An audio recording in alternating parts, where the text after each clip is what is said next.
Qué gusto encontrarnos en este espacio informativo y de análisis. Como siempre, es un honor poder acompañar a Julio Talamonti en esta información que tenemos preparada. ¿Cómo estás, Julio? Muy buenas noches. Sandy, igualmente un honor para mí poder compartir un programa más, una emisión de A la Medida. Y bueno, vamos con el primer tema, un Ministerio de Seguridad. Así es, vamos a mostrarles entonces de qué se trata y quién ha propuesto este ministerio.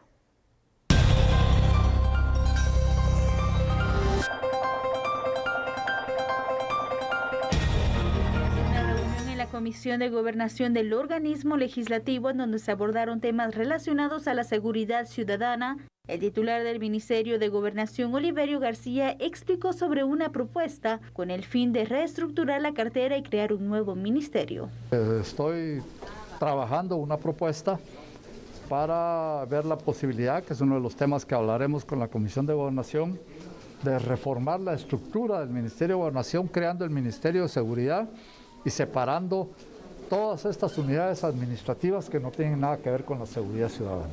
El Ministerio de Gobernación no solo es la Policía Nacional Civil, nosotros tenemos la unidad antinarcótica, tenemos el Diario de Centroamérica, presidios, las diferentes unidades policiales de puertos, de turismo, de fronteras, y entonces es una cantidad tan grande de información. Manejamos el tema de coordinación de gobernadores. El objetivo de la propuesta es separar las unidades administrativas y seguridad ciudadana. La próxima reunión se programó para el miércoles de la siguiente semana, en donde se abordarán este y otros temas relacionados a la cartera. Óigame, qué bueno escuchar una propuesta en el tema de seguridad, ya que esta es la prioridad de prioridades. Y definitivamente, como en otros países, hacer funcionar, bueno, en este caso hacer nacer aquí en Guatemala, un Ministerio de Seguridad me parece algo muy oportuno, Sandy. Presentaré, si me permites, unos datos. Gracias. Y es que vea usted, por favor, lo siguiente. En Guatemala, cuando se diseñó el quehacer del Ministerio de Gobernación, se le asignaron tareas tan disímiles unas de otras que van desde la seguridad hasta encargarse del Diario de Centroamérica y la Tipografía Nacional Civil. Este ministerio es un gigante, considerando que tiene a su cargo la Policía Nacional Civil, el Sistema Penitenciario, el Registro de Información Catastral, el Diario de Centroamérica, la Tipografía Nacional, entre otros. Por ello, la idea de separar algunas de las funciones del Ministerio de Gobernación, por supuesto que es idónea. La creación de un Ministerio de Seguridad como tal, que se encargue de los temas de seguridad pública y seguridad ciudadana, es hoy más que nunca necesario en el contexto guatemalteco para empezar a poner orden en ese rubro. Así que la verdad me parece muy buena propuesta. Es muy buena propuesta, Julio, pero creo que es necesario plantear algo. Bueno, ¿se va a invertir el dinero suficiente para fortalecer la seguridad? Porque entonces, de esta forma, se podría pensar en la creación de un ministerio, porque para esto, para su funcionamiento, para cumplir el objetivo específico, debe tener inversión. Así es. Hay interés, hay la facilidad económica en el país para poder de esta forma financiar este nuevo ministerio, es una de las preguntas. Bueno, por el momento esa es la parte más complicada siempre en el Estado, sobre todo cuando estamos hablando que el presupuesto de ingresos y egresos del próximo año 2021, que todavía no se ha aprobado, está planteado más o menos en un 33% financiado por deuda pública. Entonces, imagínate tú. No, a ver, sí tenemos que empezar a replantear varias cosas para que el Estado pueda optimizar los recursos. Ya lo hemos dicho en otra ocasión, hay que empezar a desaparecer cierta burocracia que se viene a través de ciertos contratos del subgrupo 18, del 029, de una cantidad inmensa de asesores, reducir realmente el Estado como tal para que mientras menos Estado haya más inversión. Pero, eso sí, y esto es muy importante, el rubro de la seguridad definitivamente es prioritario, por lo cual invertir en seguridad es de una manera muy trascendental para Guatemala. Separar las funciones, por ejemplo, de la Policía Nacional Civil, separar las funciones del sistema penitenciario para tener un sistema encargado de seguridad bajo el marco de lo que dice el decreto 18-2008, la ley marco del Sistema Nacional de Seguridad, tiene coherencia. La cuestión es que tenemos primero que optimizar la utilización del presupuesto y al final de cuentas deshacernos de la burocracia innecesaria que tenemos en ministerios, secretarías y otros rubros. Así es, Julio. Y aparte de eso, también pensemos en que es importante poder buscar incluso esa reforma al sistema de seguridad. ¿De qué manera se le puede dar mayores herramientas a los policías? ¿De qué manera se puede ir especializando, creando fuerzas aún más fuertes, Julio, valga la redundancia en este punto, porque pues si se quiere entonces mejorar la seguridad ciudadana creando un ministerio específicamente, también se tiene que pensar en estos puntos que ya hemos hablado. ¿Qué más le agregarías tú? Claro que sí. Antes de que nos puedas compartir otros datos, quiero agregar lo siguiente. Si de verdad queremos seguridad para Guatemala, tenemos que invertir. No es un gasto, es una inversión. Llegar a los 70,000 policías, el tema de construir un par de cárceles de máxima seguridad y dotar precisamente de todo lo que se necesita a instituciones tan importantes como la Policía Nacional Civil. Quiero pedirte a ti, Sandy, para que con todos nuestros televidentes compartas los siguientes datos. Por supuesto, mostramos entonces en pantalla este otro punto de vista, que hay que considerar oportuno pensar en la reestructuración del sistema penitenciario también, no como parte de gobernación ni tampoco como parte integral del Ministerio de Seguridad que se está planteando.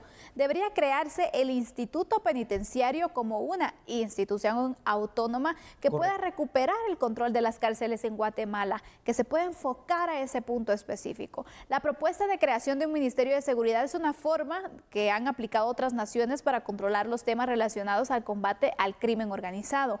Para esto puede ser una realidad en Guatemala y bueno, para que esto sea así, se necesitará no solo una propuesta de creación y una propuesta de ley, sino también la voluntad política de los diputados en el Congreso. Y la otra interrogante aquí es, Julio, ¿qué tanto se pueden tener consensos? Porque también esta decisión de crear un ministerio no es algo que se debe tomar arrebatadamente. Hay que analizar muy bien la estructuración que se va a hacer, ¿no? Es correcto. La decisión en parte tiene que venir propuesta por el Ejecutivo, pero tiene que venir avalada por el Ministerio de Finanzas y obviamente pues ya encontrar los contextos, como tú dices, financieros en el Congreso de la República y los consensos también.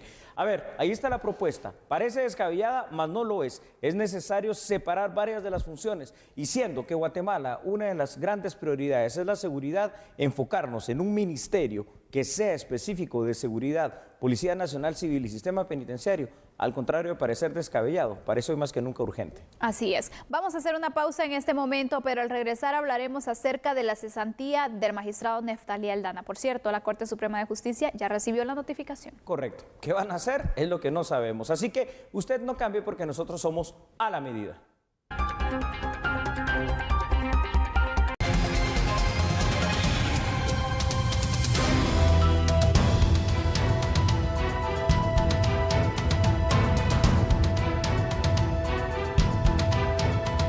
Es que evidentemente, Sandy, la novela sigue en este tema del representante ante la Corte de Constitucionalidad por parte del organismo judicial. Por supuesto, ya fue notificada la Corte Suprema de Justicia sobre esta cesantía que ayer le dábamos conocimiento también a ustedes sobre la decisión que tomó varias horas que tomaron los magistrados de la Corte de Constitucionalidad, pero finalmente siguieron el camino que tenían que tomar. Sí, la cesantía ya está declarada. Lo único es que no se resuelve el problema. ¿Por qué? Porque la Corte de Constitucionalidad pues ya había creado previamente esta otra situación.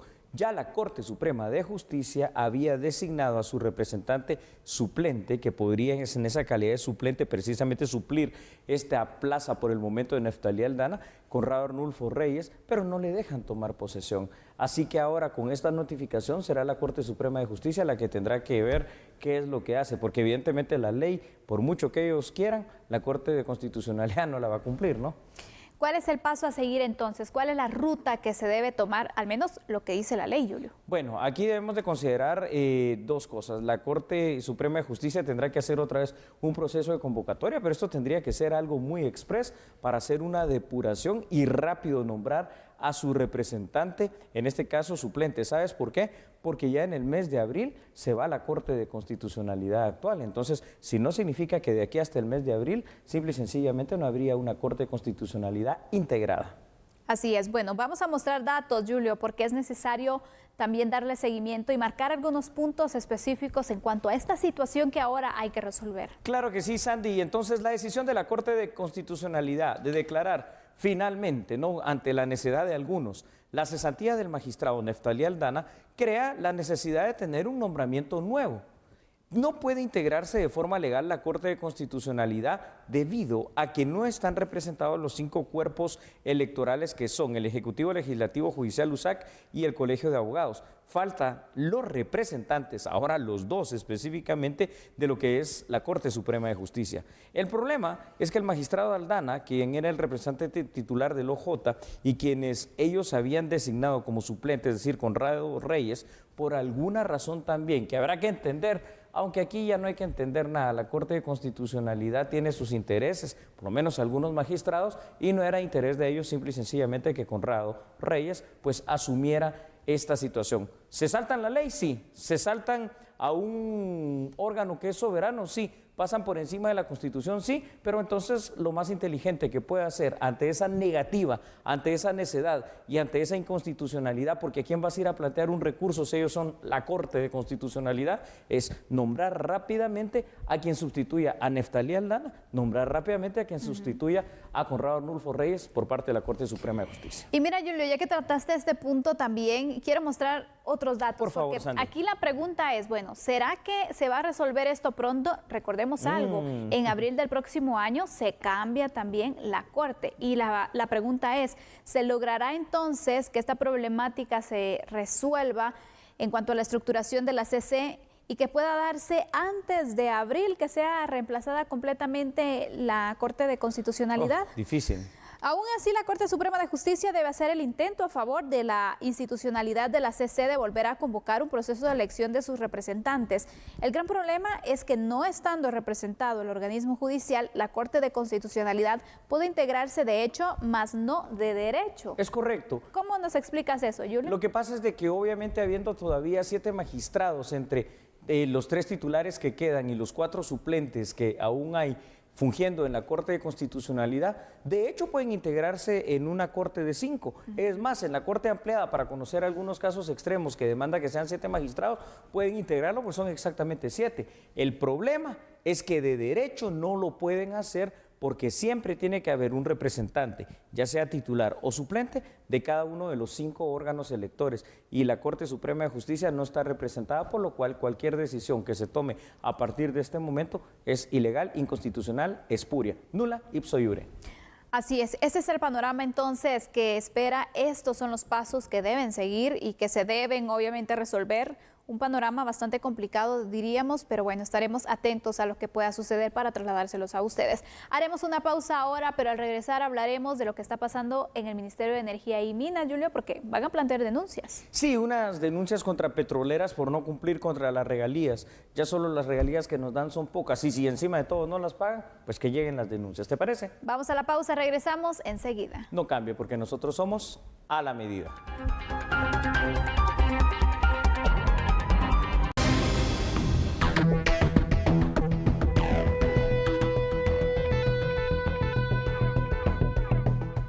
El Ministerio de Energía y Minas, MEM, accionará legalmente contra 3 petroleras luego que éstas se atrasaran en el pago de regalías. El viceministro de Minería e Hidrocarburos, Mario Alfonso Pérez, explicó que junto a la Procuraduría General de la Nación, PGN, se busquen los mecanismos legales para obligar a que las compañías cumplan. Hasta el momento, las demandas que la cartera ha iniciado han sido devueltas por los juzgados de lo económico, puesto que esas obligaciones contractuales económicas no encajan dentro de la Ley de Tribunales de Cuentas, pues no son tributos ni tasas. Las petroleras y los montos en regalías que deben son Latin American Resources, LTD, $1.542.000. Empresa Petrolera del Istmo, $9.706.000. Petro Energy, $108.579. El monto total que se debe al Estado es aproximadamente de $11.356.000.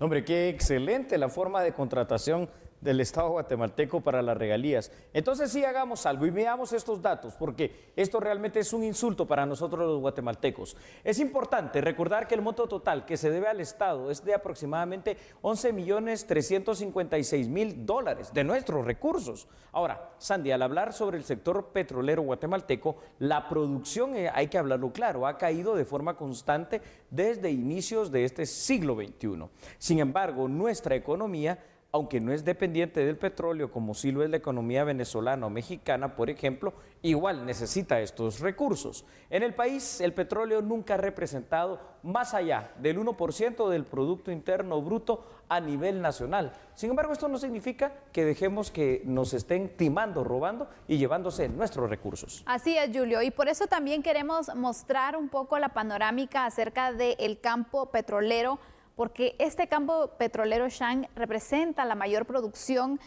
petrolera en Guatemala. Sin embargo, estudios señalan esas reservas que se agotarán en los próximos años. La industria del petróleo en Guatemala empezó en los años 30 y se amplió en los 50. Sin embargo, los esfuerzos no han sido del todo exitosos. ¿Las razones?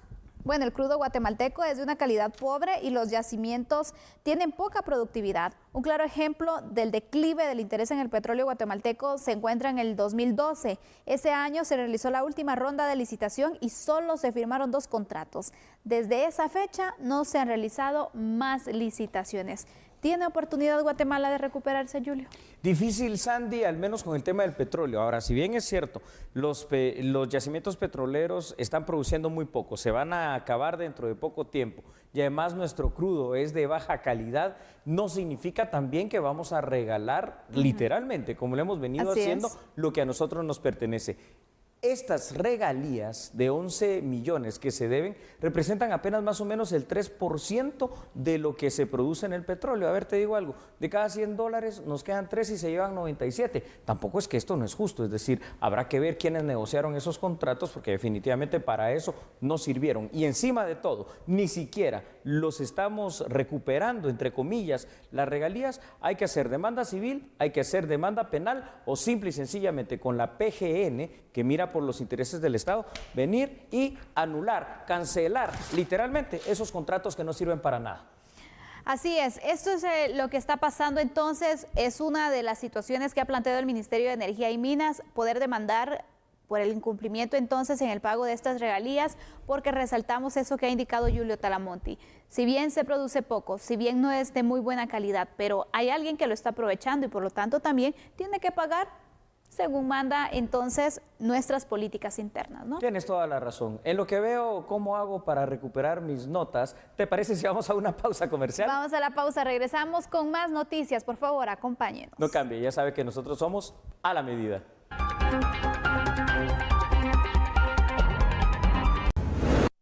Y le damos la bienvenida nuevamente, solo que ahora a la parte informativa de A la Medida. Un grupo de empresarios guatemaltecos lanzó en este día una campaña nacional que incentiva a los guatemaltecos para poder invertir y reactivar en la economía luego de esos 7 meses de recesión debido al COVID-19. ¿Quiere más información? Aquí la tienen A la Medida. De la apertura del país, un grupo de empresarios guatemaltecos impulsan una campaña de motivación denominada Que Viva la Economía. Su finalidad es fomentar en los ciudadanos el inicio de la reactivación económica. El COVID nos dejó grandes lecciones y también nos plantea grandes retos. Creemos nosotros que una de las grandes lecciones que el COVID nos deja es que los guatemaltecos unidos somos más fuertes. Los guatemaltecos unidos vamos a ser muchísimo más productivos para el futuro, porque nuestra naturaleza realmente es de ser gente trabajadora y chambeadora.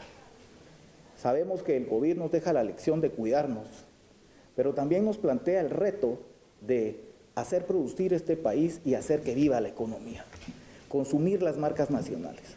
Guatemala necesita apoyar a la gente de aquí, apoyar al micro, pequeño y mediano empresario para que produzca, para que salga adelante. Nuestra campaña busca eso, exaltar a esos héroes que durante este periodo de COVID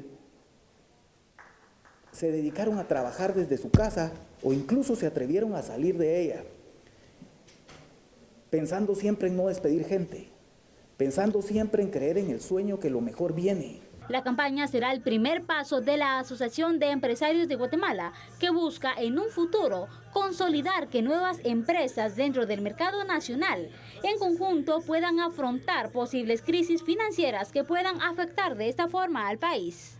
Sabemos que Guatemala no se puede detener, Guatemala no se puede paralizar, el miedo no nos puede detener. Tenemos que salir, tenemos que cuidarnos, pero tenemos que ser optimistas, soñadores y seguir luchando por este país que tanto nos necesita. El tono y manera de la campaña es así, es alegre, es optimista. Creemos, porque nosotros creemos que lo que viene es mejor, porque nosotros creemos como ustedes que trabajando el país va a salir adelante, porque nosotros sabemos que el COVID nos dejó una gran lección y la gran lección es unidos, trabajando, todo va a ser mejor. La economía se va a activar, van a haber más fuentes de trabajo, se va a consumir más producto nacional y en ese camino aceleramos una cadena virtuosa que hará mucho bien al país.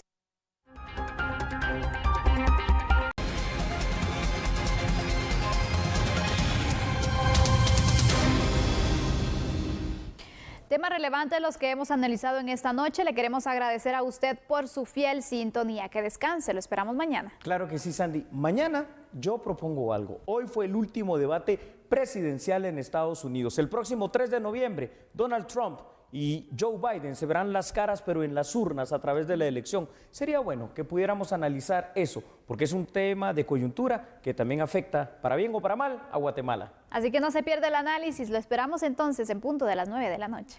Chao.